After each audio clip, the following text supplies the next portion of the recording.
하나님은 우주 만물을 창조하시는 가운데 오직 우리 인간만 하나님의 형상 가진 영적인 존재로 창조하시고 하나님을 예배하고 하나님의 말씀 안에 있을 때 승리하며 가장 행복한 존재로 지어주신 것 참으로 감사를 드립니다.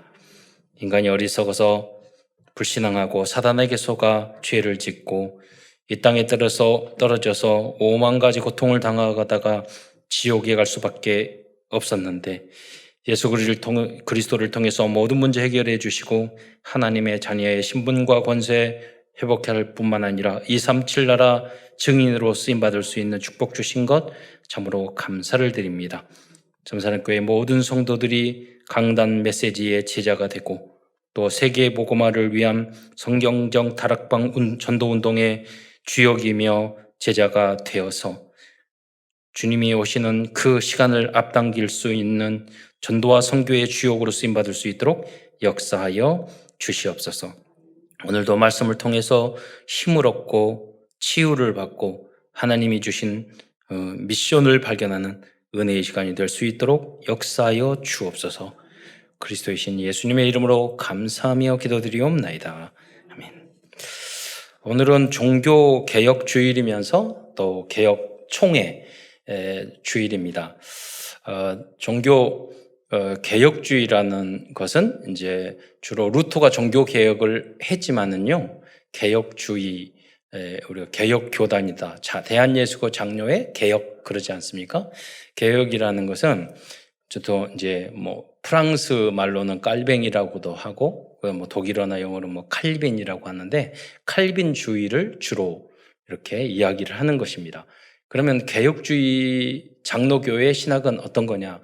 어디로 개혁할 거냐? 그것은 성경으로 돌아가자는 거예요. 성경 중심주의. 그러니까 그래서 영어로는 종교 개혁을 리포메이션이라고 그래요. 그러니까 원래로 돌아가는 거예요. 원래가 뭐죠? 초대교회. 많은 성도들이 착각하기를 천주교가 기독교보다 앞섰다고 생각해요. 형님이라고. 절대 그렇지 않습니다. 초대교회 500년 동안은 우리가 믿는 이 모습 그대로 개혁교회였어요. 우리 모는 그 후로 이제 조직이 생기면서 교황 조직이 생기고 그러면서 천년이라는 세월을 또 뭐 그래서 이제 암흑시기라고도 이야기하잖아요. 종교 암흑시대 마녀 사냥도 하고 온갖 권력과 정치가 이제 야합하고 성경을 벗어나니까 사단이 역사에서 그런 그 시대를 보냈죠. 그래서 그 역사를 보고 있었던 지금 유럽 사람들은 그것 때문에 교회와 모든 걸 떠나게 되는 거예요. 그래서 우리는 끊임없이 종교 개혁을 하지 않으면, 말씀으로 돌아가지 않으면 또다시 율법주의로, 또다시 가톨릭과 같은 구교로 돌아갈 수밖에 없는 것입니다. 그래서 우리 교단도 마찬가지예요. 우리 교단 1900 일제시대 복음이 들어와서 일제시대 그 어려운 시대는요, 오직 예수, 목숨을 걸고 예수를 믿었어요. 오직 예수 당연한 거였어요. 6.25 때도 오직 예수가 당연한 것이었어요. 그런데 70년, 60년대, 70년대부터 경제가 부흥하고 발전하고 하면서 80년대 이렇게 가면서 교회와 성도들이요, 오직 예수가 아니라 거기다 플러스를 했어요. 축복. 왜 그러느냐면 과거에는 너무 어렵게 사니까 교회 안에서 기도하는 게 이 나라 민족이 가난을 문제를 해결해 주세요. 그래서 응답을 받은 거예요. 그래서 우리가 부자가 돼버린 거예요. 근데 이제 됐는데도 계속 그 습관을 못 얻고, 그래서 여러분 부동산 투기하고, 그래서 예수 믿는 사람들이 그 욕심쟁이가 돼버린 거예요. 교회도 그 돈만 알고 부흥만 하는 그런 시간표가 돼버린 거죠. 그래서 여러분 한국에서 가장 부동산 투기를 열심히 하는 데가 어디냐면 강남이에요. 근데 대한민국에서 기독교인 비율이 가장 많은 데가 어딘 줄 아세요? 인구상 서울이에요. 서울에서 기독교인 비율이 가장 많은 데가 어딘지 아세요? 강남이에요. 그러니까 강남에 많은 크리스찬들이 물질 중심, 성공 중심 이렇게 그것을 벗어나지 못. 하나님의 은혜로 복받은 줄 알아요. 근데 거기에서 멈춰버리고 오직을 잃어버린 거예요.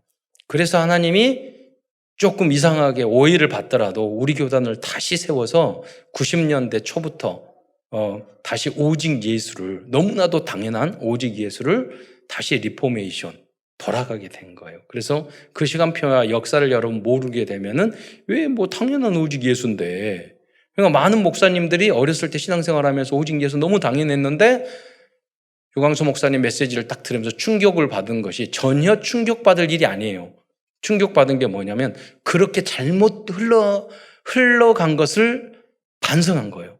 그것을 진실로 깨닫고 그래 원래 오직 예수로 돌아가야 되는 건데 우리가 너무 잘못된 길로까지 왔어 우리 교단이. 그래서 다시 시작하는 것이 우리 교단이란 말이에요. 하나님의 은혜로 개혁 교단하고 저희들이 전도총회가 하나가 돼서 다시 우리가 한기총에 들어가서 제일 큰 교단이 돼버렸어요. 여러분 생각해서요. 한기총 대한민국에서 인정하는 국가에서 인정한 기독교 합법적인 기관은 한기총밖에 없어요. 나머지 한교여, 한장녀 뭐 있는데 거기도 다 우리에게 들어와야 돼요. 한기총으로. 그런데 우리 한기총에서 제일 큰 교단이 우리 교단이에요. 원래 순복음교회가 더 컸는데 나가버렸어. 그러니까 저희들이 제일 크게 된 거예요. 우리 한국에는 법적으로 유일하게 가장 합법적이고 가장 큰 교단이 우리가 돼버렸어요. 그러니까 하나님의 섭리와 계획이죠. 그걸로 끝날 것이 아니라 이제 다시 우리가 5대양 우리 어르신들은 다 총회장 했던 분들은 이제 5대양 6대주에 가서 선교하고 그 후대들은 원래 그 복음을 성경적인 복음을 종교개혁적인 그 개혁적인 그 복음을 회복해야 되는 오직 예수를 해야 되는 시간표가 우리에게 온 거예요. 그 자리에 여러분이 서 있는 줄 믿으시고 또 오늘 본문에 보면은 정말로 진정한 종교개혁이 무엇이냐? 이 복음으로 돌아가는 거잖아요. 성경으로 돌아가는 거. 이것을 잘 정리한 인물이 뭐냐면 오늘 마태복음 주제인데 이 마태가 죄인이었는데 세리였는데 개혁한 거예요. 그래서 마태복음은 정말로 그때 당시 유대인들이 잘못된 그것을 예수님도 개혁하고 그 예수님이 개혁한 그것을 마태가 정리한 내용이 바로 우리 복음과 성경적인 삶에 대해서 개혁한 것이 마태복음이라고 여러분 아시면 되겠습니다. 본문으로 돌아가서 여호수아서 2장 1절에 보면은 라합이라는 기생의 집에 들어 이제 여리고성을 정복할 때 라합을 만나게 되는데요. 근데 거기 보면 기생이다. 그러니까 이 기생이라는 원어가 자나인데요. 그 뜻을 보면은 간음하다, 매춘하다, 창녀이다라는 의미가 있어요. 제가 90년대 초반에 일본의 오사카에 갔는데요. 제 사촌 여동생이 교회를 다녔거든요. 거기 한 교회가 있는데 예배 끝나고 이렇게 식사를 하면서 저에게 한 100명, 150명 정도 모이는 그런 상가의 이제 그런 교회였어요. 근데 한국 교회에서 지원을 해가지고 개척을 하고 목사님은 한국 분이셨고 대부분이 한국 분이었어요. 근데 저희 사촌 여동생이 그러더니 오빠 저기 성가대 앉아있는 저 언니들 절반 이상이 술집 다녀. 그렇게 이야기하는 거예요. 그래서 깜짝 놀라서 그때만 해도 그래? 그게 가능한 거야? 그랬더니 과거에 좀 어려웠던 분들이 다 일본 가서 돈 벌기 위해서 그런 거잖아요. 예. 그래서 앞으로 성가대 우리 참사랑교회 앞으로 기생 성가대 만들더라도 여러분이 복음으로 완전 복음으로 받아들이시기 바랍니다. 이 기생 성가대는 좀 그렇고 라합 성가대 지금 현장에 우리의 모습이 다 그래요. 겉으로 안 그런 척 할 뿐이지 우리의 모습이 더럽고 음란하고 우리 모습이 그렇잖아요. 그래서 예수님 말씀하시는 거예요. 더럽고 죄 많은 오직 이 죄인을 의인은 한 사람도 없다고 그랬잖아요.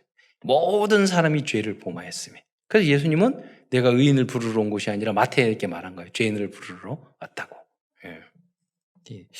기생성가대 하자고 그러니까 아멘 하는 사람이 아무도 없네. 그래서 그래요. 지금 생각해 보면 그래 완전 복음이 정말 필요해. 이런 생각을 하게 됐어요. 라합은 죄인이지만 온 가족을 구원할 뿐 아니라 그리스도의 증인이 되었습니다. 여호수아서 2장 21절에 보면 붉은 줄을 창문에 매라고 기록되어 있는데 이 붉은 줄은 그리스도를 상징합니다.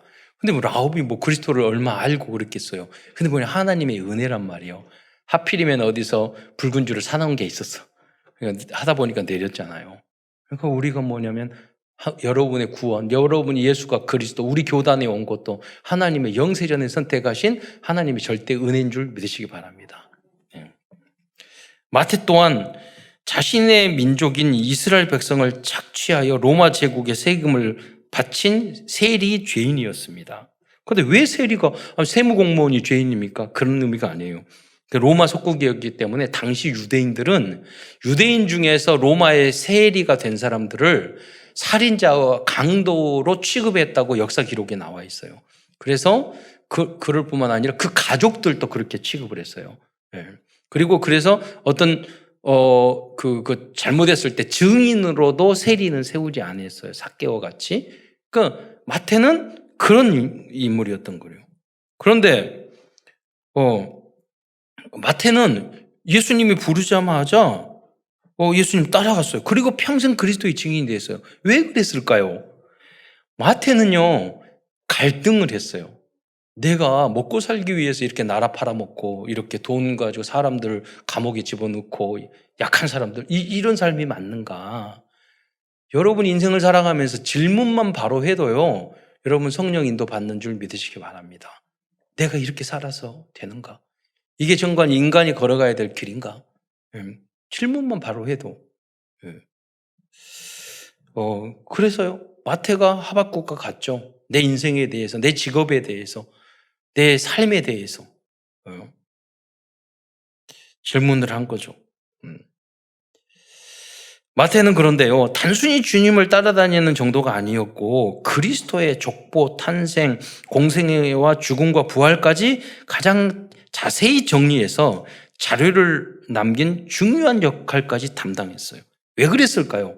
진짜 전도하려고 하니까. 마태복음은요, 유대인을 향한 복음이거든요.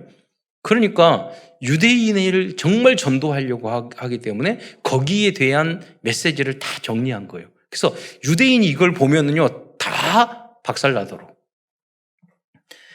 마태는 그리스도로 결론 내고 마태복음을 편집, 설계, 디자인한 그리스도의 증인이 되었습니다. 그래서 오늘 큰 첫 번째에서는 마태가 정리한 마태복음의 중요한 내용들과 그 의미에 대해서 먼저 말씀드리겠습니다.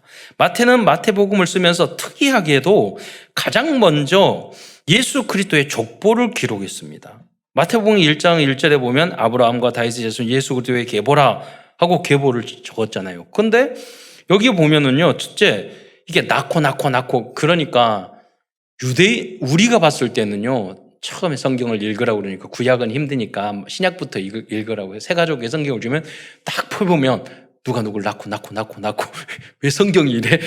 왜 이러거든요. 우리에게는 그럴 수 있어요. 그러나 유대인들은 아브라함과 다윗이 자기네 족보잖아요. 다 아는 사람이에요. 그러니까 여기 보니까 쫙 그걸 정리했단 말이에요. 14대로. 근데 여기에 보면 좀 여러분 상식적으로 알아야 될 것은 모든 사람을 다 기록한 게 아니에요. 14대 꺼내서 중요 인물만 적었고, 그리고 여기에 있는 족보하고 누가복음에 있는 족보하고 거의 80% 이상이 달라요. 왜 그럴까요? 저희 외할아버지도 보니까 이제 그 파평 윤씨인데 윤씨 족보를 봤더니 저희 외할아버지가 큰아버지 자녀로 아들로 들어가 있어요. 그 무슨 말이냐면 유대인들도 그랬어요. 자녀가 없으면 그 동생 중에서 형 중에서 아들을 한 명 넣어서 이렇게 족보를 이어가게 한 거예요. 그러니까 이 성경 안에는 이제 그런 내용들이 많이 있단 말이에요. 형제 중에 자녀가 없으면은 대신 그 자기 형수나 형의 그런 형수나 아니면은 형제의 부인을 형제들이 죽으면 부인으로 취하는, 그래서 자식까지 낳아주는 그런 게 법적으로 돼 있었어요, 과거에는. 왜냐하면 그때 당시에 여인이 혼자 살 수가 없기 때문에. 지금은 그렇지 않지만, 그런 법적인 그 제도였어요. 그래서 예수님의 이 마태복음의 족보는요, 법적인 조상들이에요. 그리고 증조 할아버지까지는 예를 들어서 누구의 후손이고 이렇게 말해요. 저희 할아버지 성함이 정응필이거든요. 그러니까 우리 아들이 있으면 정응필이가 제 아들 저를 빼놓고 제가 예를 들어서 우리 아들이 예준이다. 그러면 정응필은 예준이를 낳고 저는 별로 중요한 인물이 아니어서 빼버리고 이렇게 이런 것으로 기록돼 있다 이거예요. 중요한 핵심적인 다 적을 수 없으니까. 그런데 이제 누가복음은 생물학적인 부모님을 쫓아갔단 말이에요. 그래서 누가복음 앞에 보면 자세히 살펴서 그런 내용이 있어요. 그런데 왜 그러느냐?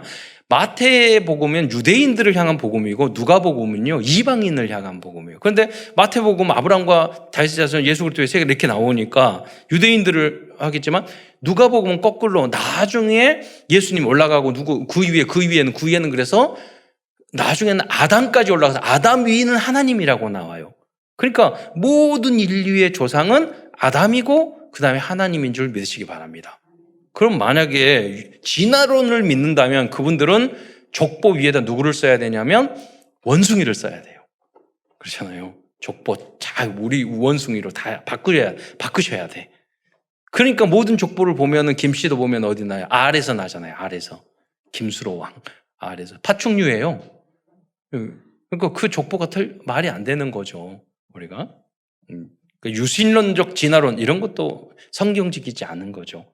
그럼 그 사람들이 우리 조상인데 올라가 보세요. 그리고 이제 지금은 족보를 그렇게 중요하게 생각하지 않았지만은 그때 당시에는 족보가 굉장히 중요했어요.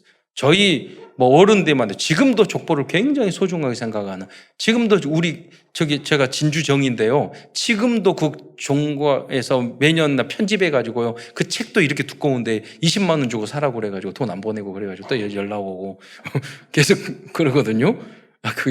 우리도 큰 누님이 가가지고 이름을 올려놓은 거야, 거기다가. 그러니까 정기적으로 올라가요. 그 족보 장사하려고. 그래서 피곤해요. 그런데 그걸 소중하게 생각하시는 분들이 있거든요. 그래, 자, 이게 똑같은 거야. 그럼 유대인들하고 변론을 할 때 예수님이 누구냐? 마리아가 누구냐? 봐라. 예수님의 조상은 누구다. 근데 거기에 다 유명한 인물들인 거야.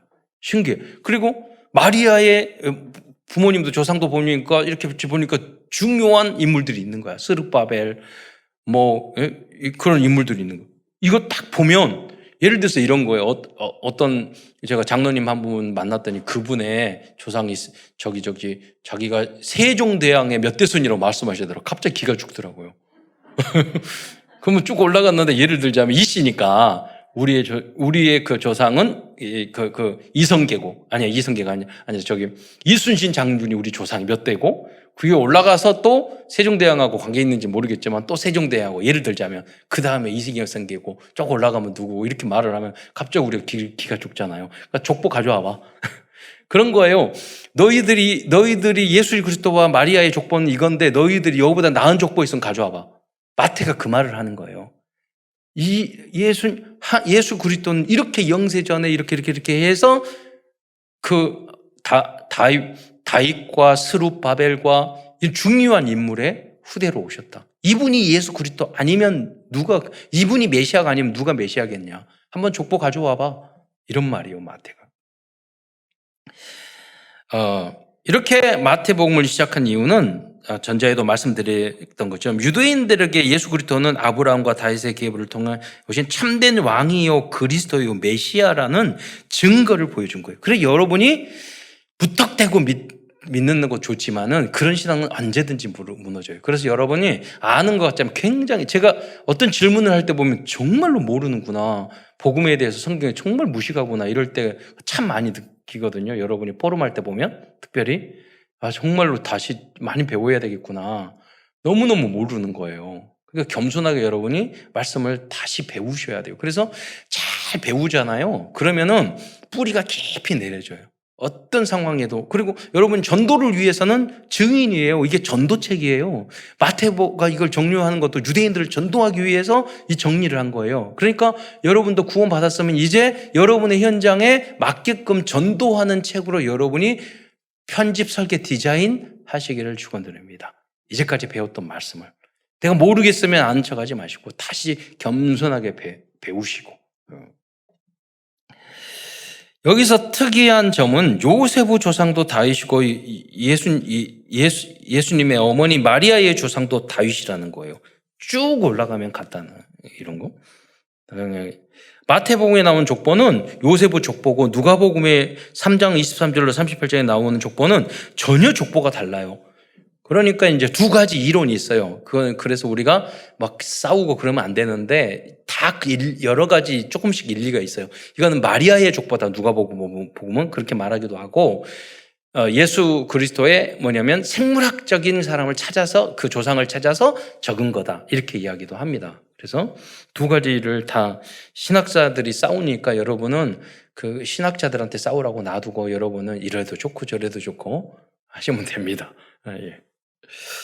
그래서 뭐 우리가 신학교도 필요하고 연구도 논문도 필요한 거죠. 그러나 뭐 예수가 그리스도라는 것, 그 마리아가 예비된 사람이라는 것, 그것이 우리는 강조를요 그리스도만 하면 돼요. 이를 통해서 그 부수적인 것에 너무 지나치게 비본질적인 게 강조하게 되면은 여러분 이제 신앙에 도움이 안 됩니다. 그런데 요셉과 마리아의 족보를 거슬러 올라가다 보면 성경에서 중요한 인물들이 한 조상으로 겹치기도 하고 그런 인물이 나오죠. 그게 아브라함, 다윗, 스룹바벨, 아모스, 나훔 이런 인물입니다. 이런 족보는 예수님께서 그리스도의 힘을 유대인들이 부인할 수 없는 절대적인 증거가 되었던 것입니다. 그러나 아까 드린 것처럼 누가복음 3장의 족보는 생물학적인 요셉의 조상이라고도 말을 하고 마리아의 족보라고도 이야기를 합니다. 그러나 어느 것이었던 우리에게는 은혜로운 결론인 것 같아요.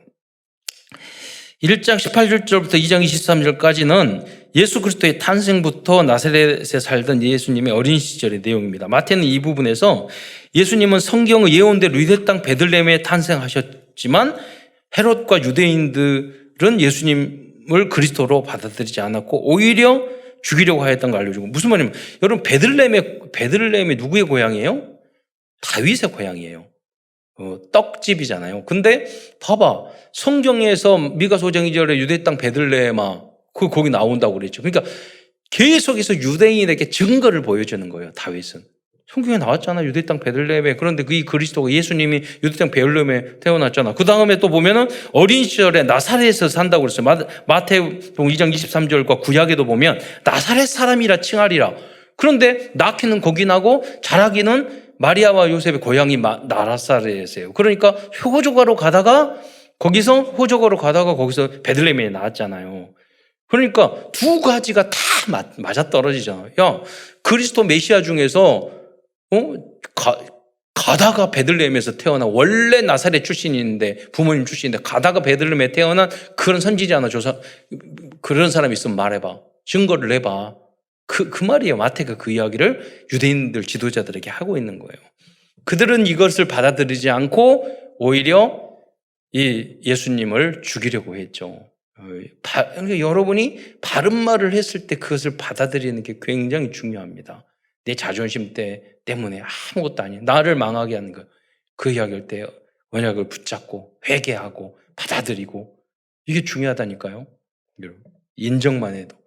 성경을 쭉 읽으면 성경으로 돌아가야 되잖아요.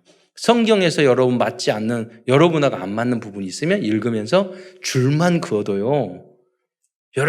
성경에 나오죠. 마태복음에 보면 내 눈 속에 있는 티를 보고 다른 사람이 있는 티를 보지 말고 내 눈 속에 있는 들보를 보라고 그랬잖아요. 다른 사람을 비판하지 말라고 그랬잖아요. 여러분, 그럼 그 말씀에 나를 비판을 많이 하는 사람은 줄을 그어보세요. 우리들이 다 그렇잖아요. 내 눈 속에. 어떻게 우리가 다른 사람을 비판할 수 있어요? 용서받고 우리는 죄인인데 다른 사람의, 나는 안에 정말 딜보 같은 잘못이 있는데 다른 사람을 비판할 수 있어요. 이 복음이 마음속에 딱 줄을 그으면 들어간 사람들은요, 그런 행동을 했더라도 회개가 돼요. 아, 그래, 내가 그런 수준이 아닌데. 회개가 돼요. 그래서 여러분이 기준, 수준, 표준이 말씀으로 돌아가야 되는 거예요. 하나님 말씀. 네, 원래 나의 체질이나 그게 아니라 나의 DNA가 아니라 DNA가 아니라 그래서 희망이 없는 사람 내가 그랬잖아요. 원래 나는 그래. 그런 사람 절대 발전이 없고 희망이 없고 주변에 있는 사람은 너무 스트레스 주는 사람들이에요. 예. 인정만 해도 성경을 읽으면서 이대로 되게 해주세요. 줄만 그어도 여러분 무엇을 먹을까 마실까 걱정하지 말라고 그러잖아요. 성경에. 예. 드립빈 백합화를 봐라. 새를 봐라. 하나님이 다 먹이시는데 무엇을 먹을까 입을까 그 고민하는 건 성경하고 안 맞잖아요. 대부분 우리들이 그렇게 성경과 반대되는 하나님의 자녀지만 우리가 그렇게 성경하고 맞지 않게 살고 있단 말이에요. 또한 3장 4장은 세례 요한의 활동과 사단에게 시험을 당하시는 그리스도에 대한 내용입니다. 세례 요한이 예수님보다 6개월 먼저 탄생한 것도 많은 영적인 의미가 있지만 그 중에서 특별히 이제 우리에게 주는 세례 요한의 비밀은 뭐냐면 세례 요한은 여자가 낳은 자 중에서 가장 훌륭하다고 그랬어요. 그런데 예수님 뭐라고 말씀하냐? 바로 뒤에 말을 하기를 천국에는요 모든 사람이 세례 요한보다 낫다고 그랬어요. 왜 그럽니까? 세례 요한도 예수님이 선지자입니까? 제자들 보내서 물어봤다니까요. 우리가 다른 사람을 기다리겠습니까? 그 사람의 신앙도 약간 헷갈렸던 거예요. 근데 우리는 구약적인 신앙이 아니라 명확한 그리스도를 믿어요. 정확한. 구약은 다 그림자예요. 구약의 복음은 다 그림자고 불완전해요. 제사 지내고 아까 말한 거는 라합의 밝은 붉은 내리고 그런 것들이 그렇단 말이에요. 구약 시대에 보면은 그 처녀가 잉태하여 그런 말도 보면은 이게 처녀인지 아니면은 젊은 아가씨인지 그런 용어를 써요. 원래 처녀라는 용어도 베둘라라고 따로 있는데 알마라는 언어를 써요. 근데 여기 모든 용어를 보면 거의 다 우리가 보통 그러잖아요. 처녀 세대 처녀 아가씨 이렇게잖아요. 아가씨란 표현이요. 그 아가씨는 벌써 결혼 안 한 사람 아가씨라고 말을 하잖아요. 그래서 앞뒤를 보면 다 처녀를 말을 해요. 구약의 이야기도. 그러나 신약 시대에 오면은 처녀가 잉태하여 동정녀 말이에요. 나는 남자를 알지도 못했다. 명확하게 말을 하잖아요. 그러니까 구약만 가지고도 막 해석하면 그런 논란이 있을 수 있어요. 그런데 앞뒤 문맥을 보세요. 나는 약혼했지만 남자를 알지 못한 사람이라고 말을 하잖아요. 그래서 이제 그런 부분도 신약에는 명확하게 된 거예요. 그래서 현재 이만이나 이제 문선명이 자기가 그리스도라고 말을 하면 애비 없어요? 그래서 혼자 태어났어요. 엄마 혼자 태어났어요. 물어봐야 돼요. 예, 안 그러면은 일단은 그리스도 아니야. 아빠가 있으면. 예.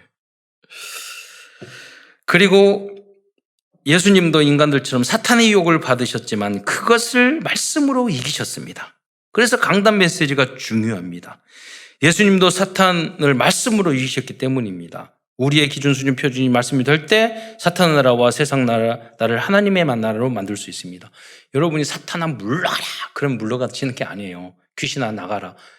그래서 마태복음 12장에도 나오잖아요. 귀신을 쫓아냈는데 비어있으니까 자기보다 더 악한 7귀신을 데려오잖아요. 말씀이 없으니까, 복음이 없으니까. 그러니까 정확한 하나님의 말씀을 탁 붙잡고 항상 기뻐하라. 성경에 보면 항상 기뻐하라고 그랬어. 그럼 마귀가 벌벌 떨고 나가요. 원수도 사랑하라고 그랬어. 그러면은 벌벌 떨고 나가요. 그런데 마귀한테 사탄아 물러가라, 나가라. 그러면은 나중에는 친구들 더 데려와. 말씀이 없는데 예수님이 그리스도고 아닌데 그것을 이야기하는 거예요. 그리고 예수님은 40일 금식을 통해서 40일 집중의 중요성을 알려주고 있습니다. 중요한 때에 여러분은 집중을 할 필요가 있어요. 여러분 아무 때나 40일 금식하고 아무 때나 집중하고 그럴 필요는 없어요. 신앙생활도 강약이 있으니까. 그러나 여러분 깊은 호흡 3번만 해도 여러분 살인도 면해요. 여러분이 큰 실수를 면한다니까요. 어떤 문제가 있고 스트레스 있으면 여러분이 예수는 그리스도 주님 함께 해주세요. 힘을 주세요. 깊이 힘을 주면서 한 3번만 해도 그런데 여러분이 하루에 정시로 3번만 하고 여러분이 어느 중요한 때 집중으로 내가 성경을 읽고 40일 집중을 하고 그럼 대역사 일어난다니까요. 하나님 분명히 이렇게 한다고 하셨잖아요. 하박국이 큰 소리 치잖아요. 자기가 답을 얻고 하나님이고 준다고 했잖아요. 이 수년 내에 부흥케 해주십시오. 그것만 계속 부르짖죠. 40일 동안. 예. 하나님 응답 주신다니까요. 말씀을 붙잡고. 예, 여러분 하나님의 자녀고. 예. 그 집중을 하시기를 축원드립니다. 그냥 우리는 세계 헌당하고 세계를 살려야 돼요. 237 나라를 살려야 돼요. 여러분이 응답과 복을 그것 때문에 여러분 복을 받아야 돼요. 그래서 우리나라를 그것 때문에 하나님은 참 신기하잖아요. 여러분 이렇게 코로나인데 무역 수출을 많이 하고 하는 거 보면 하나님 계획이 있다니까요. 이제 하나님이 좀 여러 가지로 부족한 부분도 우리 한국에 많이 있죠. 하나님은 그런 부분도 기다려라. 다 채워줄 거예요. 모든 복지적인 면이나 교육적인 면이나 모든 면 하나님이 채워주실 거예요. 4장 18절로 22절에는 제자들을 부르시는 장면을 기록하고 있습니다. 어부 출신이던 그들에게 예수님은 마태복음 4장 19절에 말씀하시되 나를 따라오너라 내가 너희를 사람 낚는 어부가 되게 하리라 라고 말씀하셨어요. 그런데 신기하게도 그들은 그물을 버리고 따랐습니다. 이렇게 제자는 현장에 예비되어 있습니다. 즉시 따라오는 자가 제자입니다. 그리고 끝까지 따라오는 자가 제자입니다.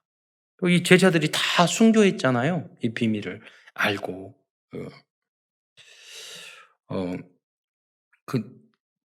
그래서 여러분 현장에 가서 여러분 기도하셔야 돼요. 하나님 라합처럼 그리고 마태처럼 그리고 여기에 어부했던 예수님의 제자들처럼 그냥 말하면 복음 전하면 바로 영접하고 신앙생활 쫙 온 그 제자와의 만남을 나에게 주시옵소서. 또한 5장부터 7장 29절까지는 산상설교를 하고 있는 내용입니다. 산상설교를 산상보훈이라고도 하고 산상수훈이라고도 합니다. 그 내용들을 말씀하신 첫 번째 이유는 유대인들의 잘못된 율법적인 신앙을 박살내기 위한 거예요. 이게 무슨 말입니까? 그들은 이 산상보훈에 있는 말씀 원수를 사랑하라, 너 빛이 되라 뭐라 이런 말씀을 절대 실천할 수 없는 영적 상태를 가지고 있어요. 그들은. 그러니까 이 말씀을 읽어보면 자기들의 그 양심이 너무 찔리는 거예요. 그들은 거칠에 형식적인 종교만 가지고 있었어요. 그런데 예수님은 말하는 거예요. 그들의 진정한 복음 신앙생활은 이것이다. 그 이야기 들으니까 안식일도 그렇고 신앙생활도 그렇고 기도할 때 너희들은 외식하는 자리 손 들고 사람들 보기 위해서 그렇게 기도하지 말고 골방에 가서 기도하라고 그랬어요. 그런데 서기관과 바리새인들은요 형식적으로 다른 사람한테 보이려고 주야 이런 식으로 했거든요. 종교로. 여러분 물론 다른 사람에게 이렇게 보이기로 하는 것도 우리에게 성장이 줘서 필요해요. 근데 매사를 그렇게 서기관과 바리새인들은 행동을 했단 말이에요. 하나님 앞에 진실되지 못하게 거짓된 신앙을 가지고 있었어요. 그들은 세상의 빛과 소금이 될 수 없었고 원수를 사랑할 수 없는 그런 영적 상태였어요. 그래서 예수님 그들의 생각을 그들의 잘못된 걸 박살내기 위해서 산상보훈을 하는 거예요. 그러니까 다른 사람과 가르치는 것이 다르다고 이야기하잖아요. 그러면서 이 설교의 말씀은 완전 복음을 향해 도전하는 그리스도인들의 실천 리스트라고 볼 수 있어요. 너희들이 착한 사람이 되라고 그랬어요. 그래서 너희들을 빛과 소금 빛에서 모든 사람 앞에 너희가 칭찬을 받으라고 그랬어요. 하나님 우리에게 실천 리스트를 여러분의 모습을 보고 그리스도인들은 다르구나 라고 느낄 수 있어야 돼요. 구원받은 하나님의 자들은 산상보문의 말씀을 실천하기 위해 끊임없이 도전해야 할 것입니다. 그것이 서밋으로 가는 여정입니다. 우리는 구원만 겨우 받은 초급, 중급에서 신앙에서 고급, 초특급의 신앙으로 성장해야 됩니다. 가끔 성도들에게 우리 집사님에게 물어보는 거예요. 구원의 확신 있으세요? 물어보면은 있어요. 그러다 두 번, 세 번 물어보면 갑자기 목소리가 속으로 들어가더니 글쎄요 이렇게 되는 거예요. 자기의 자범죄가 생각나니까. 그러나 반대로 예수님을 그리스도로 믿으세요? 그러면 그 사람 믿으세요? 그러면 더 확실히 목소리가 커질 거예요. 물어볼수록.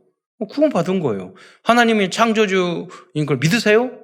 그러면은 확실하게 믿고, 예수님이 하나님이 이걸 믿으세요? 그럼 확실해. 천국 지옥을 믿으세요? 아멘. 그 사람은 구원받은 거예요. 그렇잖아요? 그러나 우리의 삶은 항상 넘어지고 윤리 도덕적으로 여러 사람 미워하고 싫어하고, 성경에 보면 그 다른 사람 미워하면 예수님은 살인이라고 그랬잖아요. 다른 사람을 보고 음욕을 품으면 간음이라고 그랬고, 탐하면 도둑질이라고 그랬잖아요. 우리 그렇게 따지면 우리는 부족한 게 너무 많잖아요. 그 부분이 뭐냐? 시간이 지나면 그게 다 된다니까요. 남의 물건 보고 우리 한국 사람들 뭐 풍요로워져 와가지고 유튜브에 보면은 뭐 그 노트북하고 놔두면 안 가져간다고 그런 거 많이 그렇게 하다가 잊어버리지 마세요. 그래서 그 무인 점포 보니까 몇천 건 저기 있더라고. 그래서 그래도 상당히 양호한 편이죠, 우리가. 그렇게 된다. 성숙되어지면 그렇잖아요. 남 물건 쳐다보지도 않지. 그게 당연한 거 아니에요. 탐하고 욕심 부리고 안 그러잖아요. 그러니까 안 하는 게 당연한 거잖아요. 이렇게 우리가 성숙해 나가라는 거예요. 결국 산산보훈의 절대 목표는 마태복음 5장 48절이라고 볼 수 있습니다. 함께 찾아서 읽도록 하겠습니다. 시작. 그러므로 하늘에 계신 너희 아버지의 온전하심과 같이 너희도 온전하라. 누가 우리가 예수님, 하나님을 온전할 수 있겠어요? 그러나 우리는 여기에 목표를 두고 항상 우리 자신을 반면교사, 우리 비춰봐야 된단 말이에요. 완전 충분 모든 것 되시는 그리스도를 믿는 우리는 복음을 뛰어넘어 오직 복음, 완전 복음, 영원한 복음을 향해 도전해야 할 것입니다. 다음으로 마태복음 8장, 마태복음 전체가 이제 28장인데 8장부터 23장까지는 일일이 다 설교할 수 없어서 이제 큰 대지를 말씀을 하자면요, 23장까지는 예수님께서 공세 기간 동안에 갈릴리와 예루살렘에서 행하신 다양한 사역들에 대해서 기록하고 있습니다. 그 다양한 사역의 내용을 보면 예수님은 많은 환자와 병자를 고쳤고, 두 번째로는 유대인 지도자들과 특히 서기관과 바리새인들과 많은 논쟁을 해서 그들의 잘못을 지적해줬고, 그뿐만 아니라 제자들과 많은 무리들에게 가르쳤어요. 많은 것을 가르치고 교훈을 주셔요. 복음적인 이야기만 하는 것이 아니라 우리의 삶 속에 필요한 당연한 것들, 그런 전도자의 삶을 많이 가르치셔요. 예를 들자면 10장 16절에 보면은요, 너희는 뱀과 같이 지혜롭고, 이제 제자들에게 전도자 제자들에게 말하는 거예요. 뱀과 같이 지혜롭고 비둘기 같이 순결하라고 말씀하셨어요. 우리가 전도 현장에 가면은요, 여러 가지 질문을 다양하게 할 수 있고, 여러분 가정 안에서 복음하려면 여러분이 얼마나 지혜롭게 행동을 해야 된대요. 그러니까 뱀은 사단을 상징하잖아요. 꾀를 쓰고 그러잖아요. 그걸 더 뛰어난 지혜를 가지고 있어요. 있어야 돼요. 그리고 또냐면, 그러나 우리의 중심은 비둘기처럼 우리는 순결해야 돼요. 깨끗해요. 우리의 동기가 뭐예요? 그 사람 신천지처럼 속여가지고 자기 집단 사기쳐가지고 그러자는 거 아니잖아요. 우리가 그런 게 아니라 사이비 하자는 게 아니잖아요. 우리는 그 사람을 치유하고 그 사람들을 복음 알게 하고, 그 사람들이 많은 영적인 문제, 그 어려운 도저히 인간의 힘으로 해결할 수 없는 그 문제를 해결하기 위해서 행복하게 만들고, 그래서 전도자가 되기 위해서 우리가 꼬시는 거잖아요. 얼마나 순수해요. 그렇잖아요. 나쁜 동기 아니라니까요. 네. 그러지만 그 사람이 순수하다고 그래서 지혜도 없이 전도를 하게 되면은요, 전도에 방해를 줘요. 그래서 뭐 큰 피켓에다 써가지고 예수 천당 불신지옥 이러고 돌아다니잖아요. 제발 전도를 방해 안 했으면 좋겠어. 그럼 지혜로운 게 아니야, 뱀같이. 다른 걸 떠나서 막 지하철 가는데 소리 지르고 다니고 그럼 외로워서 그러시는 것 같아.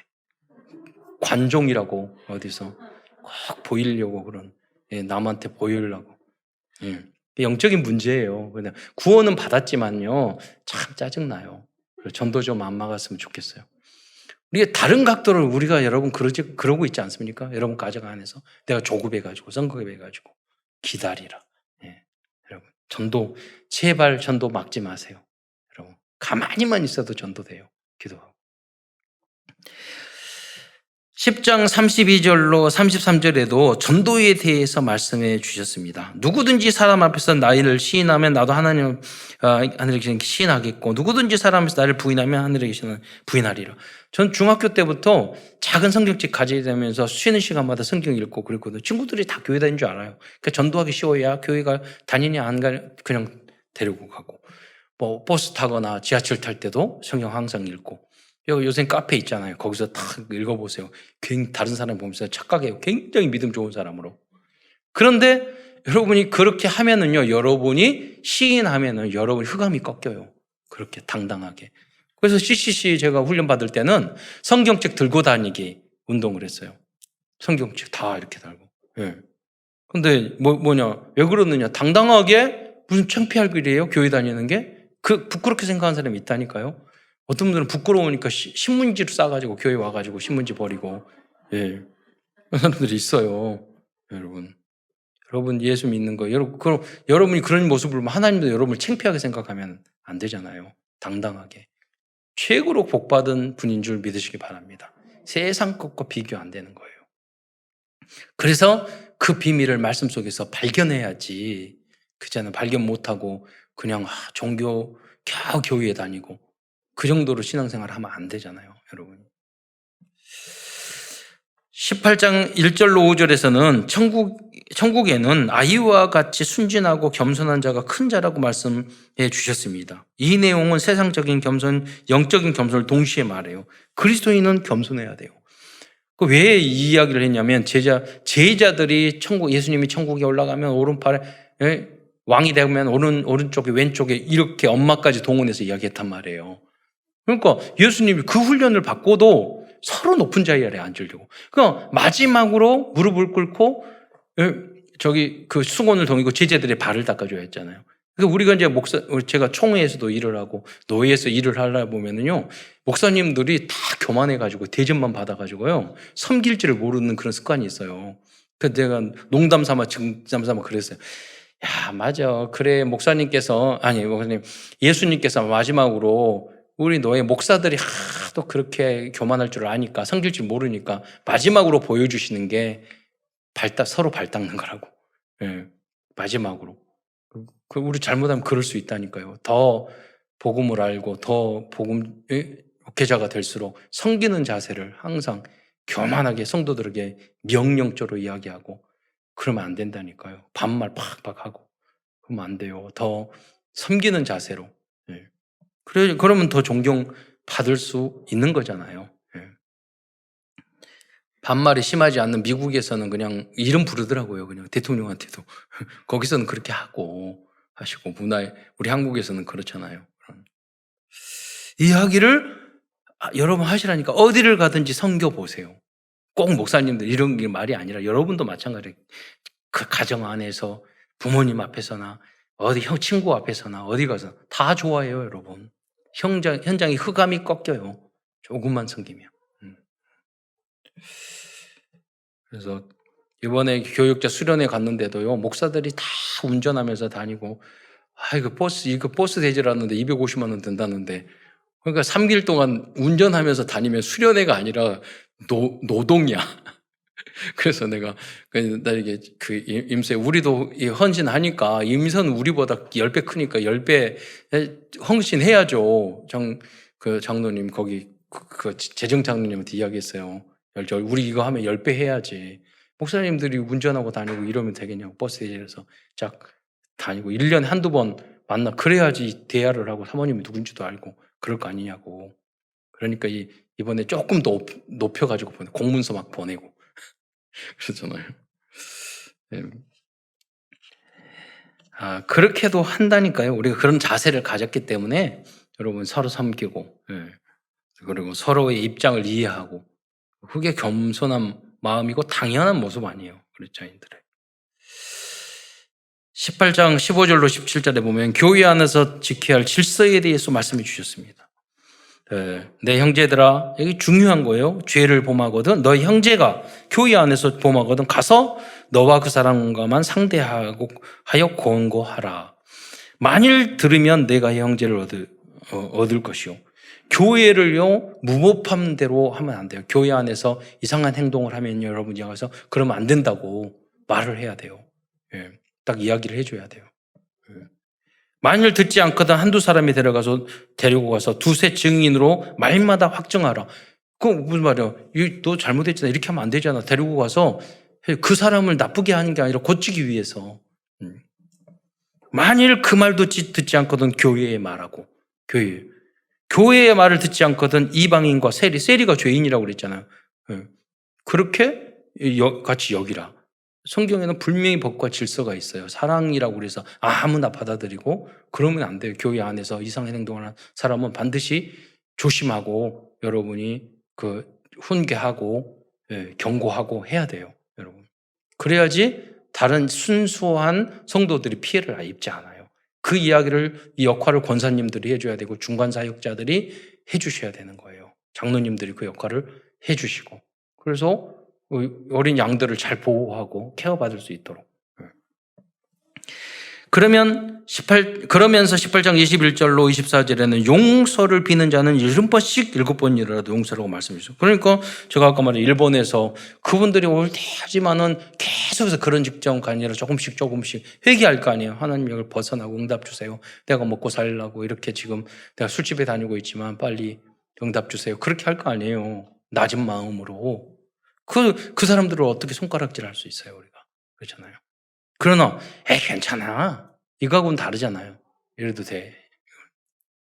제가 아는 목사님은 인천에 있는 조폭을 전도를 했대요. 그 나이트클럽 3개를 운영하는데. 그래서 말하기로, 아니, 근데 그게 예수 믿고 그런데 그거 계속 해요. 그러니까, 아니, 그거 다 처리하고 포장마차 한대요. 그래서 어떻게, 그래서 굉장히 그 조폭이 갑자기 존경스러워지는 거예요. 그럼 그게 아니라 뭐라고 그러냐면 계속 칼 맞고 죽을 것 같고 불안했는데 그런 건 다 정리하고 포장마차는 너무 편하고 좋다고. 여러분 회개하고 바꿔야죠. 그런 거를 그대로 있으면 안 되는 거죠. 사실은. 또 그런데 너무 안 되는데 너무 무리하게 할 필요. 그분들은 계속 교회 와서 힘어서 응답의 문을 기다려야 되는 거고. 다음으로 13장 1절로 58절에는 천국에 대한 비유를 다양하게 해 주셨습니다. 이 천국에 대한 비유는 모두 전도에 대한 비유입니다. 이 비유 중 좋은 땅에 대한 비유가 있습니다. 마태복음 13장 8절을 보겠습니다. 함께 여기서 시작. 는 좋은 땅에 떨어짐에 어떤 것은 100배, 어떤 것은 60배, 어떤 것은 30배의 결실을 하였느니라. 저는 이걸 읽으면서 과하게 그랬어요. 60배, 30배는 별로니까 저는 100배만 주세요 기도하다가 어느 날 갑자기 저한테 깨달음을 줘. 하나님이 꾸지람을 줬나 깨달으라든가. 나 욕심 너무 많지 않냐. 그래 갑자기 생각이 드셨어요. 우리 교회가 2배만 부흥하면 내 수입이 2배만 많아지면 다 모든 문제 해결되죠. 그러잖아요. 2배도 엄청 크더라고. 그래서 갑자기 회개하면서 하나님 2배만 주세요. 30배만 주세요. 60배, 100배는 원치 않을 테니까 30배만. 여러분 모두 다 좋은 땅에 대해서 100배의 축복을 받으시기 바랍니다. 여러분과 우리 후대, 우리 교회가 그런 응답을 받아야지만이 세계복음 할 수 있어요. 여러분 직접 안 해도 돼요. 여러분 기도만 해서 우리 성도들이 다른 분이 응답 받으면 안 되나요?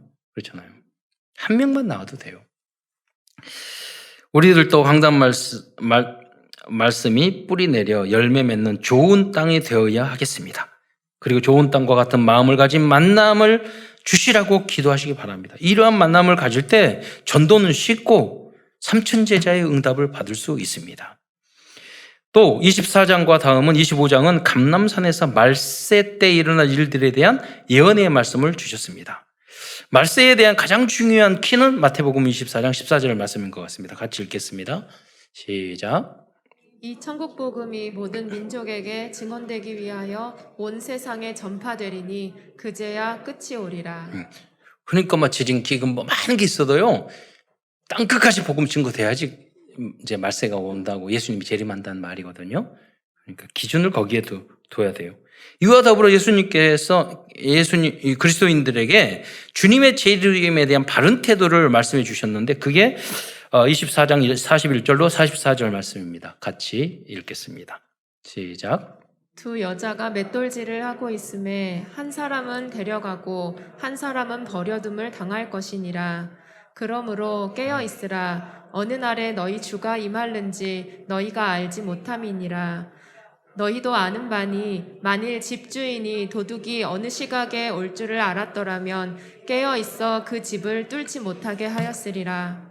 이러므로 너희도 준비하고 있으라. 생각하지 않은 때에 인자가 오리라. 예, 여기서도 두 가지인데요. 여러분, 주님이 내일 오시더라도 오늘 여러분의 공부할 학생들은 공부해야 되고 직장인들이 직장 다니란 말이에요. 맷돌질을 하고 밭에 가서 일하고. 그리고 그럼에도 불구하고 또 우리가 생각해야 될 것은 언제 올지 모르니까 항상 준비하고 있어요. 내일 예수님이 오신다는 생각으로, 오늘 밤에 오신다는 생각으로 우리는 신앙생활을 하고 삶을 살아야 된다는 거예요. 이제 그런다고 너무 눌리면서 살지 마시고 그러잖아요. 그래서 여러분 뭐냐면 고백만 하고 진실하게 하나님 나는 부족해요. 나는 안 돼요. 그래서 그리스도가 필요해요. 이 고백만 해도 된다니까요. 마태복음 마지막 부분인 26장부터 28장 15절까지는 예수 그리스도의 십자가 사건과 부활에 대한 내용이죠. 그리고 가장 마지막 부분인 28장 16절부터 20절까지는 지상명령을 주시는 부활 메시지로 끝내고 있습니다. 다 함께 28장 19절로 20절 말씀을 또 읽겠습니다. 시작. 그러므로 너희는 가서 모든 민족을 제자로 삼아 아버지와 아들과 성령의 이름으로 세례를 베풀고 내가 너희에게 분부한 모든 것을 가르쳐 지키게 하라. 볼지어다 내가 세상 끝날까지 너희와 항상 함께 있으리라 하시니라. 여기서도 두 가지를 이야기하죠. 세례를 줘서 세례를 준다는 구원을 시키라는 거예요. 그리고 가르쳐 지키게 하라. 우리의 삶을 승화시키라는 거죠. 부활하신 예수님은 승천하시기 전 우리에게 237 나라, 그 5천 종족, 그리고 모든 족속에게 말했잖아요. 이 일을 하라고. 그 선교죠. 큰 두 번째에서는 마태가 발견한 그리스도와 복음에 대하여 말씀드리고자 합니다. 마태는 그리스도에 대하여 보고 듣고 정리한 그리스도의 복음을 마태복음에 기록하였습니다. 우리는 그 핵심적인 내용을 알아야 하겠습니다. 그래서 오늘은 두 부분만 시간이 없기 때문에 나누겠는데요. 그 첫 번째는 마태복음 1장 23절이에요. 이 말씀은 가장 복음적인 핵심 구원의 복음입니다. 창세기 3장 15절, 이사야서 7장 14절, 여자의 후손. 그잖아요. 뱀의 머리를 박살내고 처녀가 잉태하여 그렇잖아요. 여기에 보면은 요셉이 그 이름을 예수로 하라, 그 이름을 임마누엘이라 하라 이렇게 말씀하고 있습니다. 그런데 여기서 임마누엘이라는 의미는 하나님이 우리와 함께 하신다는 뜻입니다. 우리들이 예수를 그리스도로 영접하는 순간 성령님께서는 우리 안에 들어오시고 영원토록 우리와 함께 하시는 줄 믿으시기 바랍니다. 이것이 바로 구원이고 복음입니다. 다음으로 마태복음 16장 13절로 20절 말씀은 예수님께서 제자들에게 자신이 누구신지 명확하게 각인시켜 주시는 장면입니다. 이게 우리 교단의 주제 본문과 같은 거잖아요. 그리스도께서 어떤 분이신지 정확히 알고 믿을 때 우리는 구원받을 수 있습니다. 빌립보 가이사랴 지방에서 예수님은 제자들에게 묻습니다. 사람들이 나를 누구라 하느냐? 이때 제자들이 대답하기를 더러는 세례 요한, 더러는 엘리야, 어떤 이는 예레미야, 선지자 중에 하나라고 대답을 했습니다. 사람들은 예수님을 이와 같이 잘못 알고 있던 것입니다. 그들은 예수님을 세례 요한같이 종교적인 개혁주의자나 정치인들의 잘못을 꾸짖는 민족의 리더로 생각하였습니다. 잘못된 거죠. 더러는 엘리야라고 생각했습니다. 엘리야는 신비주의의 대명사라 볼 수 있습니다. 기도하니 하늘에서 불도 내리고 3년 반 동안 비가 그치기도 하고 다시 내리기도 하고 죽은 자라 불름을 살리기도 하고 그렇잖아요. 요한계시록에는 이 신비주의 능력을 믿으면 안 되는 거예요. 적그리스도가 우상을 만들어 놓고 말하게 만들었어요. 그럼 여러분 그걸 보고 깜짝 놀라서 야 그래 저 그리스도 모양이다 이렇게 생각. 신비주의자들은 그렇게 헐딱 넘어간다는 거예요. 그래서 정확한 우리는 말씀 기준이 돼야죠. 더러는 예레미야라고 생각하였습니다. 예레미야를 유대인들은 눈물이 많은 박해주의자나 민족주의자라고 생각해서 우리 나라를 사랑하고 박해주의자, 어려운 사람 돕는 그 마음을 가져야 돼요. 그러나 예레미야는요, 이런 사람이 아니었어요. 그리스도를 기다리는 사람이었는 줄 믿으시기 바랍니다. 겉모습만 그렇게 보고 착각했던 거예요. 그건 다 엘리야도 마찬가지고 세례 요한도 마찬가지예요. 그리스도를 기다렸던 사람들이에요. 또는 선지자 중에 하나라고 한다고 제자들은 말했습니다. 지금도 이슬람교나 여러 이단들에서는 예수님을 여러 선지자 중에 한 사람이라고 가르치고 있습니다. 최근 한국교회에서도 그리스도를 잘못 이해하고 있는 사람들이 많습니다. 이때 예수님께서는 시몬 베드로에게 너는 나를 누구라 하느냐고 직접 질문하였습니다. 오늘 예수님이 여러분에게 질문하는 거예요. 너희는 나를 누구로 생각하느냐? 그래, 겨우 구원받고 교회 한번 겨우 왔다 갔다 하고 누구 만나면 예수님을 전도도 못하고 그러나 어떤 문제 생기면 예수님 도와주세요 그렇게 말하는 그 정도 수준? 우리가 그렇게 그 정도 수준으로 생각할 때가 많잖아요. 너희는 나를 누구라 하느냐? 나는 베드로 말하는 거 전 주님을 위해서 죽을 수도 있습니다. 제 인생에서 가장 중요한 존재가 그리스도입니다. 내가 사는 이유도 그리스도입니다. 이렇게 고백할 수 있어야 되잖아요. 이 대답을 들은 예수님께서는 16장 17절 19절에 말씀을 하셨습니다. 첫째 16절을 보면 내가 복이 있도다 그랬어요. 이를 내게 알게 하는 이는 육신이 아니요 하늘에 계신 내 아버지라. 그러니까 우리가 그리스도를 알게 되는 것은 주님의 은혜인 줄 믿으시기 바랍니다. 너는 베드로라. 18절에 보면 16장 베드로라. 내가 이 반석 위에 내 교회를 세우리니. 여러분 로마 그 교황청의 일대 교황이 누군지 아세요? 베드로예요. 베드로가 천국에서 진짜 그 짜증 날 거예요. 나는 교황 하려고 안 했는데 너희들이 왜 나를 세워가지고. 여기에 뭐냐면 이 성경 때문에 그렇게 교황으로 만들었는데 그래서 성경은 너무 정확해요. 여기 이 반석 위에는 여성 명사예요. 페트라라는 큰 바위를 말하고 베드로는 작은 바위를 말해요. 그러니까 무슨 말이냐면 그 베드로 위에 세우는 게 아니라 베드로의 고백 위에 교회를 세우겠다는 뜻이에요. 그러니까 천주교에서 이걸 자기 마음대로 악용한 거죠. 음부의 권세가 이기지 못하리라. 그래야지만 사탄을 이길 수 있어요. 이 고백이 위에 세워야지. 내가 천국 19절에 보면 열쇠, 천국 열쇠도 내게 주리니 전도와 복음 아닙니까? 내가 땅에서 무엇이든지 매면 하늘에서 매일 것이요 내가 땅에서 무엇이든지 풀면 하늘에도 풀리리라. 성도들에게 이런 권세를 주었어요. 죄인이었던 마태는 하나님의 은혜로 이와 같이 가장 핵심적인 예수님의 사역들과 복음을 정리하였습니다. 여러분들도 마태와 같이 하나님 말씀과 복음을 잘 정리하여 그리스도의 증인으로 쓰임받기를 축원드리겠습니다. 결론입니다. 오늘도 마태복음을 통해서 우리에게 주시는 CVDIP를 정리하면서 말씀을 마치고자 합니다. 언약입니다. 마태복음을 통해서 우리들이 붙잡아야 할 최고의 언약은 예수 그리스도는 참된 왕으로 오셨다는 것입니다. 예수님을 만난 마태는 모든 것을 던지고 이 예수님의 증인으로 평생 살았던 것입니다. 비전입니다. 우리의 비전은 마태가 보고 듣고 체험한 그리스도를 237 나라에 증거하고 그 현장에서 마태와 라합같이 예비된 제자, 즉 좋은 땅들을 찾아 그들에게 증거하는 것입니다. 드림 꿈입니다. 만약 24시간 라합과 마태와 같은 제자를 찾기 위하여 기도한다면 하나님께서는 모든 꿈을 이루어 주실 것입니다. 이미지입니다. 우리는 하나님의 형상 가진 하나님의 자녀입니다. 그래서 우리들이 창세기 1장 27절 하나님의 형상과 2장 7절 생기를 회복하기 위하여 조금만 여러분 집중해서 기도한다면 호흡을 통해서 하시라고 그러잖아요. 굉장히 유익한 것 같아요.